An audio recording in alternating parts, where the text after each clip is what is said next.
Hi everyone. In today's tutorial, we will show you how to save your Canva presentation as a Microsoft PowerPoint file.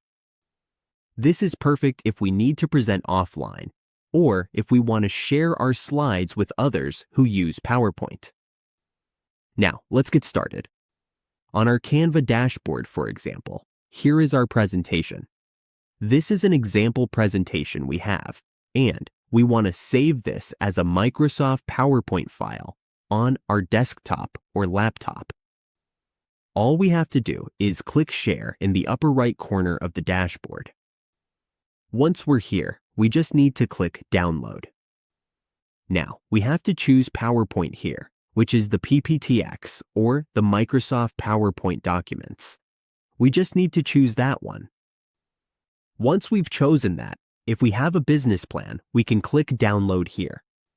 If we have a business plan, we can click here and it will save automatically to our computer. That's how we can save a Canva presentation as a Microsoft PowerPoint file. It's a quick and easy way to make our designs more versatile and accessible.